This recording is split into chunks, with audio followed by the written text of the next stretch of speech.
அவர் கிருபை என்றும் உள்ளது. அவர் நேற்றும் இன்றும் என்றும் மாறாதவராக இருக்கிறார். இந்த ஜூன் மாதத்தில் இந்த 1ஆம் தேதியிலே உங்களை இந்த காணொளி மூலியமாய் சந்திப்பதிலே மிக்க மகிழ்ச்சி. இந்த மாதத்தின் வாக்குத்தத்தத்தின்படியாய் கர்த்தர் உங்களை ஆசீர்வதிப்பாராக. இன்று ஒரு வசனத்தை தியானிப்போம். சங்கீதங்களின் புஸ்தகம் அதனுடைய 1வது அதிகாரம். சங்கீதங்களின் புஸ்தகம் அதனுடைய 1வது அதிகாரத்தில் 3வது வசனத்தை நான் உங்களுக்கு வாசிக்கிறேன். அந்த வசனத்திலிருந்து கர்த்தர் இந்த மாதத்திலே உங்களை ஆசீர்வதிப்பார் என்பதை நான் நம்புகிறேன். அவன் நீர்க்கால்களின் ஓரமாய் நடப்பட்டு தன் காலத்தில் தன் கனியை தந்து இலை உதிராதிருக்கிற மரத்தை போல் இருப்பான். அவன் செய்வதெல்லாம் வாய்க்கும். கர்த்தர் இந்த வார்த்தையின்படியே உங்களை ஆசீர்வதிப்பாராக. இந்த மாதத்தில் கர்த்தர் நம்மளை நீர்க்கால்களின் ஓரமாய் நடப்பட்டு அவர் நம்மை ஆசீர்வாதத்துக்குள்ளே நன்மையான காரியங்களை நடத்துவாராக. இந்த வசனத்தை வாசிக்கிறதுக்கு முன்னாடி நாம் சில வசனங்களை நாம் தியானிக்கலாம். இந்த காணொலியை காண்கிற ஒவ்வொருவருக்கும் சில வார்த்தைகளை நான் ஆலோசனையாக தருகிறேன். இந்த அதிகாரத்தில் ஒரு 2 குறிப்பிட்ட மனிதர்களை குறித்து இந்த வேதாகமும் இந்த பகுதி அழகாய் சொல்லும். இந்த சங்கீதங்களின் புஸ்தகத்தை எழுதின இந்த பகுதியிலே 1வது வார்த்தையை ஆரம்பிக்கும். துன்மார்க்கனுடைய ஆலோசனையில் நடவாமலும் பாவிகளுடைய வழியில் நெல்லாமலும் பரியாசக்காரர் உட்காரும் இடத்தில் உட்காராமலும் 2 மனிதர்களை குறித்து சொல்லப்படுகிறது. ஒரு மனிதன் நீதிமான், இன்னொரு மனிதன் துன்மார்க்கன்.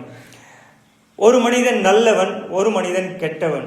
ஒரு மனிதன் நல்ல பாதையில் நடக்கிறவன், ஒரு மனிதன் கெட்ட பாதையில் நடக்கிறவன். ஒரு மனிதன் கர்த்தருடைய சத்தத்தை கேட்கிறவன், ஒரு மனிதன் கர்த்தருடைய சத்தத்தை கேட்காதவன். இப்படி நம்ம வேறுபாடுகள் அநேகமாய் பார்க்கலாம். ஆனால் நான் இன்னைக்கு சில காரியங்களை நான் சொல்ல ஆசைப்படுகிறேன். நம்முடைய வாழ்க்கையில ஆற்றோரங்களிலே காணப்படுகிற மரத்தை போல செல்ல செழிப்பாய் ஆசீர்வாதமாய் காணப்படணும்னா, இல்லைனா செழிப்போடு இருக்கணும்னா, இது செழிப்பின் உபதேசம் அல்ல, பட் இருந்தாலும் கிருபையின் உபதேசமாய் நான் உங்களுக்கு அழகாய் சொல்லுகிறேன்.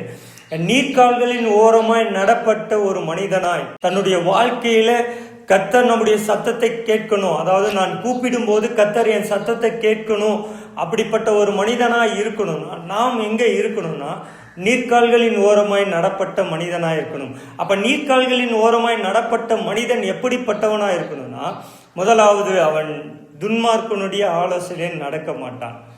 அவன் துன்மார்க்கன் வழியில நிற்க மாட்டான். அவன் பாவிகள் இருக்க வேண்டிய இடத்துல இருக்க மாட்டான். இருக்கிறதுல மிக கடினமான உபதேசம் எதுனா நீதிமான் அப்படின்ற உபதேசம் தான். இதை நான் ஏன் உபதேசம்னு சொல்றேன்னா, இந்த நீதிமான் சில காரியங்கள் செய்யக்கூடாது அப்படின்னு வேதம் சொல்லுகிறது. நீதிமானா இருக்கிறவன் சில காரியத்தை செய்யக்கூடாது, பரிசுத்தமா வாழணும்னா சில காரியங்களை செய்யக்கூடாது அப்படின்னு வேதம் அழகாய் சொல்லுகிறது.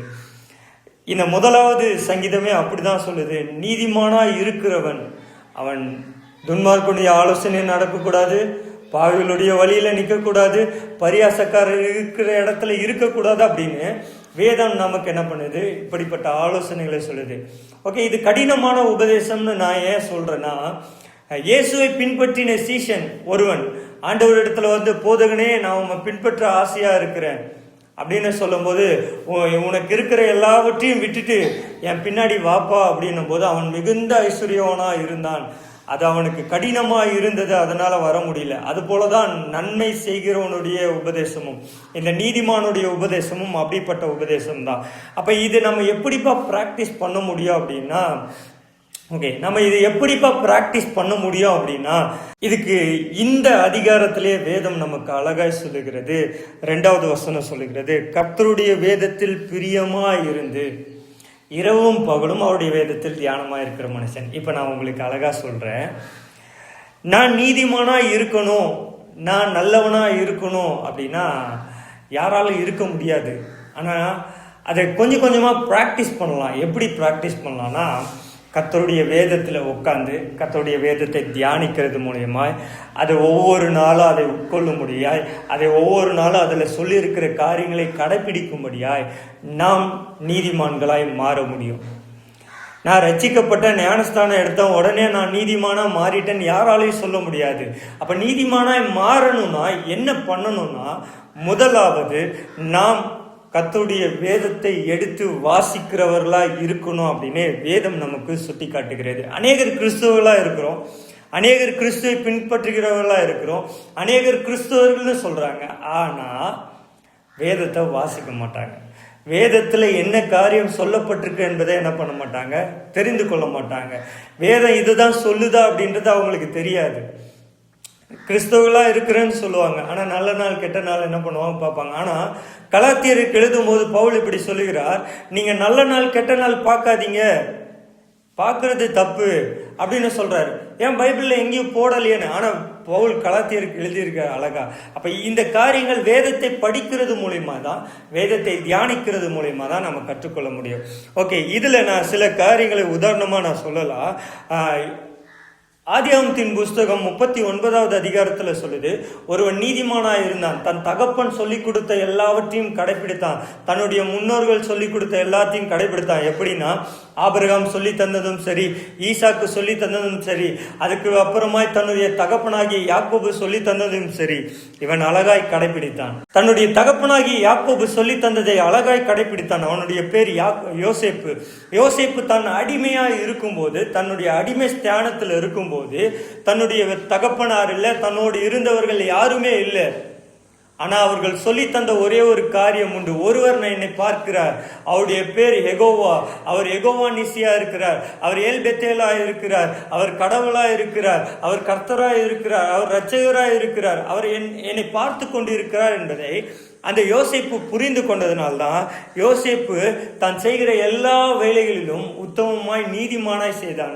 அதனால்தான் வசனம் சொல்லுகிறது, 39வது அதிகாரம் 3வது வசனம், ஆதியாகமத்தின் புஸ்தகம் 39:3 சொல்லுகிறது, கர்த்தர் அவனோடே இருந்தாராம். அவன் செய்கிற காரியத்தெல்லாம் கர்த்தர் வாய்க்க செய்தார். ஏன்னா அவன் இரவும் பகலும் கர்த்தரோடு இருக்க பழகி கொண்டவன், அவன் இரவும் பகலும் கர்த்தரோடு நடக்க பழகி கொண்டவன். இப்ப அன்பான ஊழியக்காரரே, அன்பான விசுவாச மக்களே, நான் உங்களை பார்த்து அழகா சொல்றேன், உங்க வாழ்க்கையில வெற்றி சிறக்கணும், கர்த்தர் உங்களோடு இருக்கணும்னா நீங்க பண்ண வேண்டியது என்ன தெரியுமா? கர்த்தரோடு நடக்க பழகி கொள்ளணும். இரவும் பகலும் அவருடைய வேதத்தை தியானிக்க பழகி கொள்ளணும். சில காரியங்களை ஆண்டவர் வேண்டான்னு சொல்றானா, அந்த வேண்டான்ற காரியம் வேண்டான்னு விட்டுறணும். அவர் கிருபை என்றும் உள்ளது. தொடர்ச்சியை சிலரை நான் உங்களுக்கு சுட்டி காட்டுறேன். யோசுவா, மோசே தனக்கு கற்பித்த எல்லா கற்பனைகளையும் தன்னுடைய இரட்சகராகிய கர்த்தர் ஒருவரே இருக்கிறார் என்பதை யோசுவா புரிந்து கொண்டதுனால கர்த்தரையே முழுவதுமாய் நம்பி இருந்தான். அதனால தான் யோசுவா 1வது அதிகாரம் 7வது 8வது வசனத்தில் சொல்லுது, என் தாசனாகிய மோசே உனக்கு கற்பித்த எல்லா கற்பனைகளின்படியையும் செய்ய கவனமாயிரு அப்படின்னு கர்த்தர் சொல்லிட்டு அதுக்கப்புறமா சொல்றாங்க, இந்த 8வது வசனத்துல, இந்த நியாயப்பிரமாணத்தின் புஸ்தகம் உன் வாயை விட்டு பிரியாமலும் அதில் எழுதியிருக்கிற எல்லாவற்றையும் நீ செய்ய கவனமாய் இருக்கும்படி இரவும் பகலும் அதை தியானித்து கொண்டிரு. யோசித்து பாருங்க, யோசுவா கிட்ட ஆண்டவர் சொல்றாங்க, எப்பா நான் மோசேக்கு கொடுத்த காரியத்தை நீ கடைப்பிடி, அதை இரவும் பகலும் தியானித்து கொண்டிரு. அதுதான் இந்த கூட்டத்தின் ஜனத்தை எப்படி நடத்தணும்னு உனக்கு சொல்லித்தரும். உன் சுயத்தினாலோ உன் பலத்தினாலோ செய்ய முடியாது, அதை செய்ய முடியாது. நான் உனக்கு கற்பிக்கிறேன், உன் வாழ்க்கையில நன்மையான காரியத்தை செய்யறேன், அதன்படி நட அப்படின்னு வசனம் சொல்லுகிறது. அவர் கிருபை என்றும் உள்ளது. இப்படி நம்ம வேதத்துல அநேகரை பார்க்கலாம். ஆதியாகமத்துல ஆரம்பித்து மல்கியா வரைக்கும், வெளிப்படுத்தின விசேஷம் வரைக்கும் அநேகரை பார்க்கலாம்.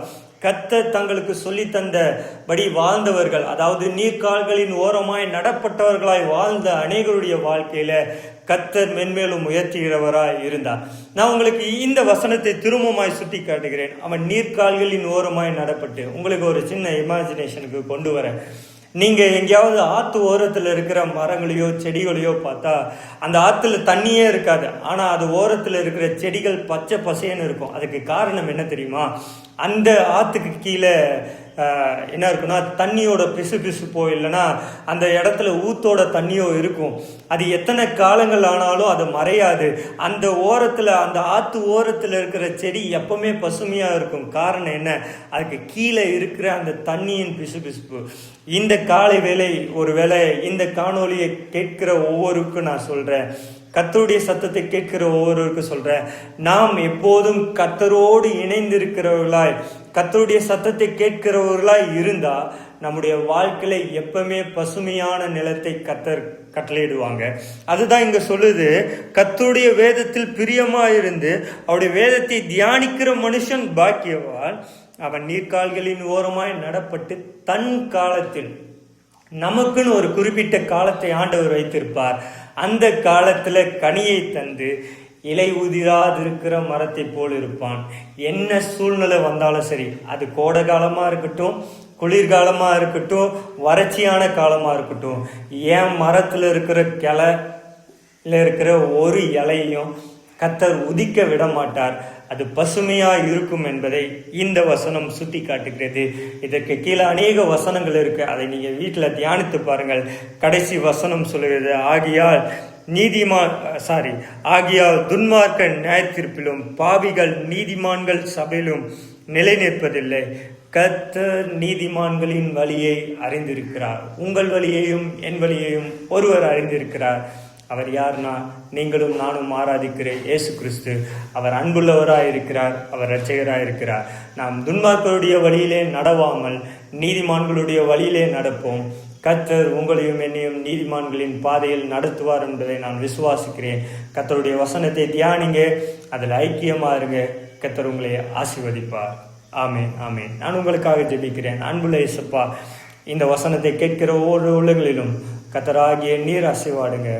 ஆவியானவர் நீரை கூட இருந்து நடத்துங்க. இந்த மாதம் முழுவதும் நன்மையான காரியத்தை நடத்துங்க. மீட்பெரும் இரட்சகருமாய் இயேசுவின் நாமத்தில் எடுக்கிறோம் நல்ல பிதாவே, ஆமென்.